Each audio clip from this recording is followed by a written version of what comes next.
Merhaba, bugün günlerden cuma ve yurt içi piyasalarda dolar TL, euro TL ve Borsa İstanbul'daki yoğun hareketlenmeyi hepiniz takip etmişsinizdir.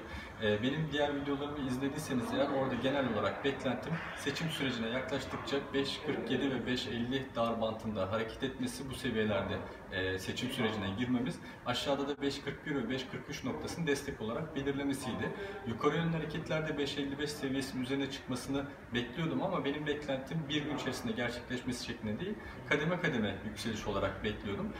Bugün de bunun nedenlerini size kısaca anlatmaya çalışacağım. Kanalıma abone olup yorum yaptığınız için teşekkür ederim. Ama bu videoyu da ilk defa seyrediyorsanız sağ alt köşede bulunan abone ol kutucuğunu işaretleyin. Yeni içeriklere daha hızlı ulaşmak için de sağ alt köşede bulunan zili de işaretlemeyi unutmayın. Gelelim bugün dolar TL'yi neler etkiledi? Özellikle yurt içinde seçim gündemimiz vardı. Bu her zaman dolar TL'deki yükselişi etkiliyordu. Diğer taraftan hane altı dediğimiz vatandaşların dolar TL'de alımları söz konusuydu.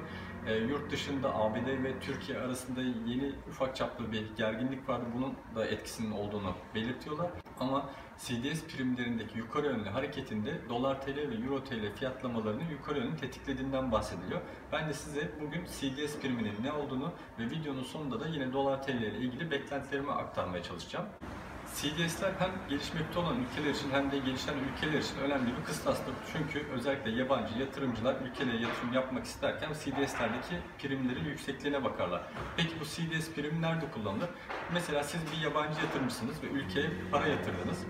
CDS'ler ülkelerin ve şirketlerin uzun vadeli olarak çıkarmış oldukları borçlanma senetlerini geri ödeyememe ihtimaline karşı yapılan bir sigortadır diyebiliriz. Ama biz burada sadece devletler açısından değerlendireceğiz ve örneklerimi de o şekilde yapmaya çalışacağım. Büyük bir yatırımcı Türkiye yapmış olduğu bu yatırım karşılığında almış olduğu borçlanma senedinin ödenmemesi ihtimaline karşı bunu aracı bir kurum olarak gider CDS primini ödeyerek sigortalatır. Çünkü gelişmekte olan ülkelerde az da olsa her zaman bu borcun ödenmeme riski vardır. Çünkü yurt içinde yaşanan gelişmeler, yurt dışında yaşanan gelişmeler her zaman bu ülkelerin ekonomik durumlarını etkilemektedir. Hatta yakın dönemde Rusya ve Arjantin'de bu borçların geri ödenmemesi gibi durum söz konusu olmuştu. Bu borçlanma yapısı genelde 5'er yıllık dönemde itibariyle kontrol edilir ve CDS primi 5 yıllık CDS primi şeklinde adlandırılır. Burada sigorta yapan şirket der ki eğer siz bu borcu ülkeden tahsil edemezsiniz, ödemiş olduğu CDS primi karşılığında ben size bu borcu ödemeyi taahhüt ediyorum şeklinde bir anlaşma gerçekleşir. Yani bizler nasıl aracımızı, konutumuzu ya da kendimizi sigorta ettiriyorsak aynı şekilde büyük yatırımcılar da belirli bir bedel karşılığında bu borçları sigorta ettirir.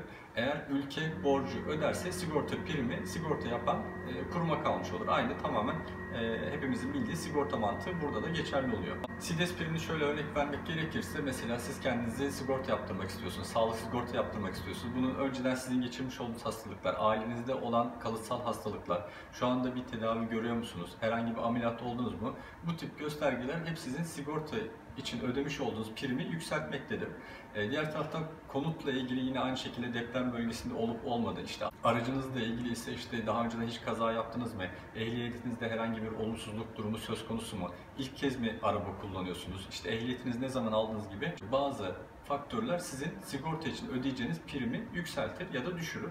Bu aynı şekilde ülkeler için de geçerli. Yani ülke gündemine baktığımızda işte Türkiye için düşünecek olursak ekonomik verilerdeki değişiklik, yurt dışındaki ülkelerle olan siyasi gündem, yine yurt içindeki gündem, diğer taraftan o ülkenin para birimi ya da borsası ile ilgili gelişmeler sürekli olarak bu CDS primindeki hareketliliğe sebep olur ve yabancı yatırımcının, bence artık yerli yatırımcının da buna dikkat etmesi gerekiyor. CDS priminin yükselmesine ya da düşmesine göre ülkeye yatırım yaparlar ya da yatırımlarını çekerler. Örneğin 2018 yılında yaşamış olduğumuz kur şokuna baktığımızda burada CDS primlerinin yaklaşık 520'ye kadar yükseldiğini görüyoruz ve daha sonra işte normalleşmeye başlamasıyla beraber burada ABD ile olan ilişkiler, işte ekonomik verilerin biraz daha toparlamaya çalışması Ocak-Şubat dönemine denk geliyor. Yeni gelişmekte olan ülkelere sermaye akımlarının artması gibi sebeplerden dolayı CDS priminin daha sakin, daha stabil seviyeye geldi ve 300 seviyelerine kadar düştüğünü gördük. Ancak bugün şöyle bir gelişme oldu. CDS primleri de 3'er aylık dönemler itibariyle değerlendirilir. Yani işte Ocak-Mart dönemi ayrı bir kontrat olarak, Nisan-Mayıs-Haziran dönemi ayrı bir kontrat olarak değerlendirilir ve Mart kontratları artık bitmeye başladığı için yavaş yavaş yabancı yatırımcılar ellerindeki vadesi bitmekte olan kontratları uzun vadeliler değiştirmeye başladılar. Ama tabii yurt içi gündemde biraz daha hareketlilik var, yaklaşan seçim var, ABD ile yaşanan Suriye'deki gelişmeler biraz daha bu çıkışın hızlı olmasına sebep oldu diyebiliriz ve dolar TL'nin bir anda 5.60'lara kadar yükselmesine, CDS primlerinde 300'den 370'e kadar yükselmesine sebep oldu. Son olarak dolar TL'yi özetleyecek olursak yukarı yönlü hareket zaten 5.47'leri aşmasıyla beraber bekleniyordu ama iç siyasetteki gündemin biraz daha hareketlenmesiyle beraber bu noktaların hızlı bir şekilde geçildiğini gördük.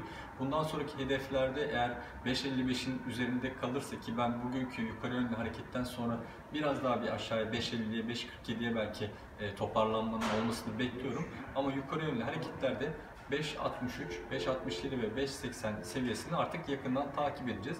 Diğer videolarda bahsettiğim gibi 5.41 ve 5.43 bizim artık yeni taban noktamız olarak karşımıza çıkabilir. Ayrıca ekonomik takvimde yer alan ve sizin de benim anlatmamı istediğiniz diğer kavramlar varsa yorum bölümüne yazmanızı rica ediyorum. Hepinize bol kazançlar dilerim.